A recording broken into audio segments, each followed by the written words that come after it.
Hey guys, so I am about 2 weeks in January Jumpstart. I've been successfully waking up every single day, working every single day. I am missing about 30 contacts-ish a week. The reality is I definitely could have made up those contacts. I've just been doing other, client concierge and maybe some admin tasks, and it's just really pushing me back. So I definitely could have been better. 175 contacts first week, 165 contacts this week, a total of 60 points set and 5 gone on, and I've taken about 3 listings. Definitely, I love that I started this because just me working every day, I do see the momentum building up already and just keeping me in the groove even when I'm getting a little bit tired, maybe towards the weekend. When my period started, I got a little bit tired as well, but just doing the minimum standard has just been able to really keep it pushing. So I'm also super proud to say that I've waked up every morning before 5:30, even on the weekends. Your body just gets used to it, especially if I'm doing 3:45 a.m. for the times I have to go to the gym. The days that I don't go to the gym, I do get a run in just to wake up my brain a little bit. I'll do a 1 or 2 mile tempo run. That way I'll do a little bit of a sprint, jog. I find that strength training for me has more of a long-term pump. The strength training has more of that effect, and the running's gets you alert. Good morning. Gotta drink my medicine early in the morning.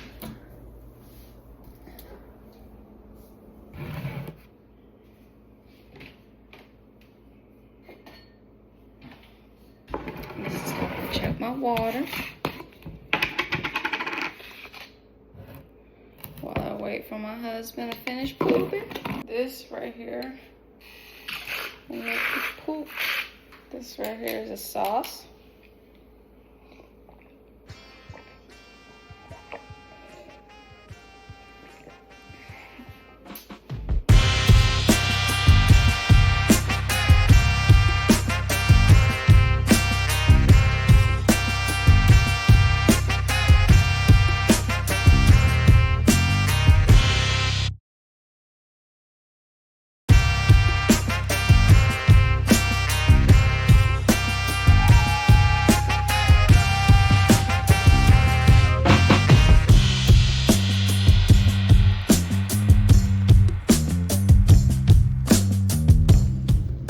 Back in the office. Oh yeah, back in the office. First day back.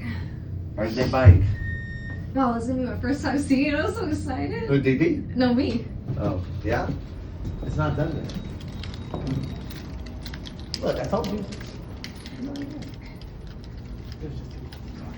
good. Hold it. It's my alcohol. Damn, we're gonna have a first day drink. Oh yeah. And I can drink now, so what Oh up? yeah. What Look, up with it? look, and we have a doorbell.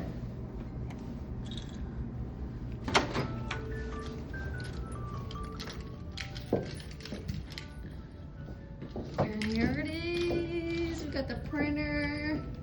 DP needs to set that up. Oh, it don't work? But he's got the big woman and man office.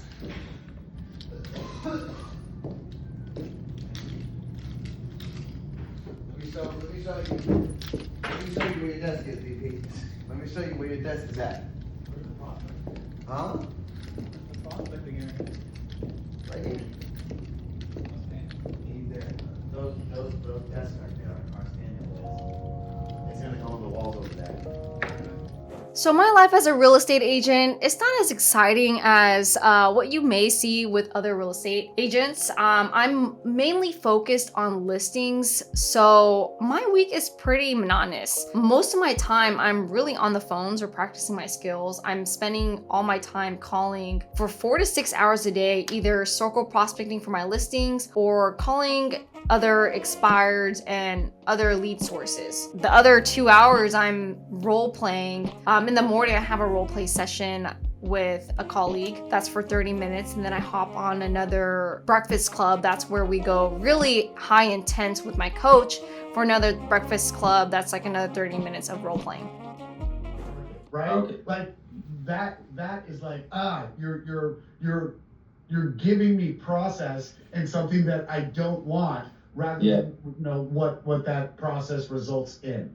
Because I feel like that will go back to well, I just came off the market and I haven't on offer in 6 months, so it will kind of put that. Yeah, exactly. And so this is typically what creates objections, Ty, right? Oftentimes on phone calls, we create our own objections, and it's just little things like that that will spur negative reactions, if that makes sense. So yeah, I took 3 listings. One is from a previous client. He doesn't want to be a landlord anymore. So that one, he reached out to me. He said, hey, could you sell it? Could you reach out to some investors, see if you can get that one sold? 2 of them I got from new expireds. One was also a new expired. I just followed constantly since the first day I talked to him. 3rd, 4th day, he was like, yeah, I really just need to sell. Sign that one on the phone. And then one of them I met, and I really didn't think I was gonna get that one. Here's a clip of me after the listing appointment.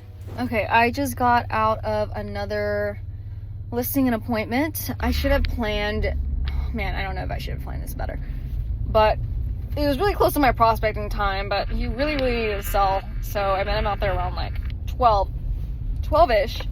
And I prospect from 8 to 11. That usually is very non-negotiable, so I shouldn't be leaving early for any reason, right? But this is why you don't do that, because sometimes you will go out there and you won't take a listing, and you might as well have been prospecting. So what had happened was I was there, and he had set the listing appointment with me and another agent for the exact same time. And it's so funny because I don't even know if he realized that at all.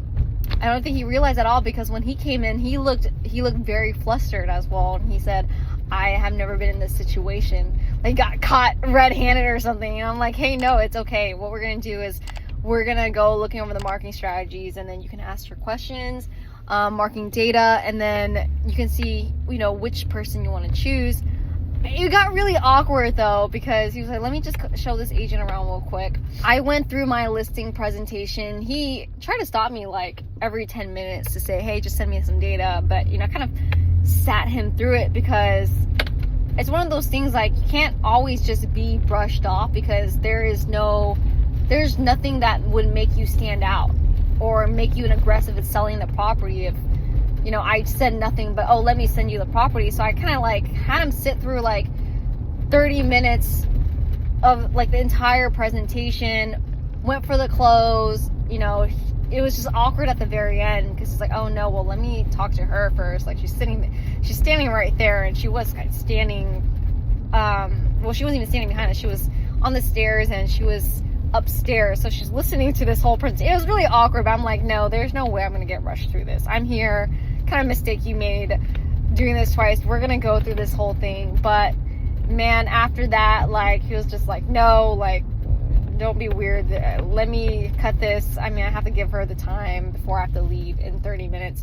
So yeah, I left, and that's the lesson learned for you. Never cut your prospecting short or even early to go on a listing appointment, because at the end of the day, things like this can happen. That's a lesson learned. Tell me about what happened. Happened when? So your listing appointment. When I was like, this is so awkward. You're like, this has never happened. Mm-hmm. And then it happened. Yeah, he was like, I called him later.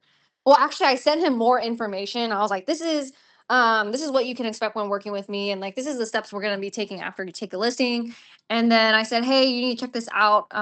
We kind of briefly went over it, and I'll give you a call again on Friday, and so we can go over logistics. And then he actually called me. He was like, you know what? I'm just gonna decide we're gonna go with you. And I'm like, oh, that's awesome. Like, what made you decide that? And he was just like, you guys are both professional. You just seem very more like excited and motivated to sell my property. And I was like, You know what you did? You didn't settle. You followed up. Most people would wait for that guy to make a decision. You didn't. You took initiative, and that's why you won. Let's fucking go, Ash. let's fucking go. So yeah, I do lots of driving to appointments, other client work. One of the appointments I had that I lost is me competing with a family friend agent. Something I think I could have done better is just pushing for that signature after they already give you a confirmation that they want to choose you as an agent, because a lot of times this turns emotional when they have to have that conversation with their agent again, and most times they end up going back to that agent, and in the future, you know, they really may not still get the outcome they're looking for, and the relationship even gets weird at that point. So I just really have to push, not even to be like that, oh, list with me, but like, hey, this is the right choice to do by listing with me and getting the results that you need, which you needed the first time. So I could have done better that way. But yeah, a lot of my other stuff is just checking on my listings and doing photo work and other admin stuff.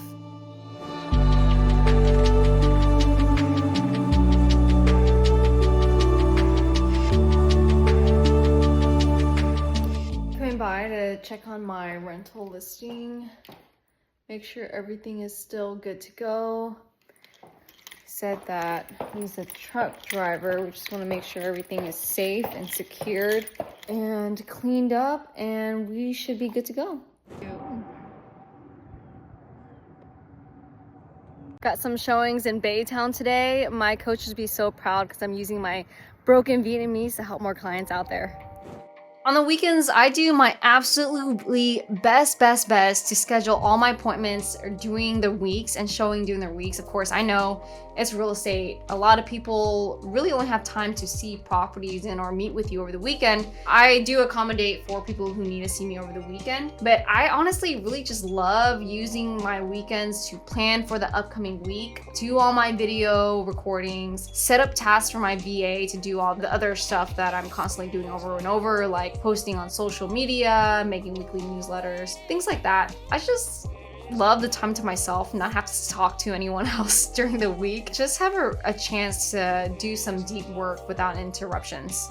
So those are my results. I am consistently creating 2 videos a day. This is what I've started since the beginning of the year, so I don't really have that many videos out, but I'm already seeing results from it, right? I'm getting a lot more reach out from just casual reach out, like me, someone commenting on stories, someone commenting on videos, just starting conversations and relationships with people. I think from that alone, just me having a lot of more videos and content on the web itself, I actually had another buyer agent reach out to me and referred me a buyer that I'm currently working with. He said he searched me up of a, Vietnamese person in Baytown, and he found me. I was the only one there. So he was like, man, I just want them to be taken care of. So he handed that over me. That was a referral from that. So social media is definitely the wave, especially in 2025, right? And I'm gonna be constantly picking up more stories as much as can, as well as keeping 2 videos for at least sellers a week.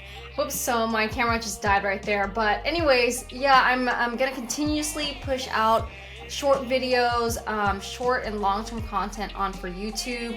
Also, keep going the minimum standards. Hoping to really get 2 more listings by the end of the month to beat last year. 3 more listings, I got 2 more weeks, so definitely doable. And if you want to prospect, role play with me, just have someone on the same team as you, click the link below to join the challenge with me. And if not, I'll see you next time. Toodaloo!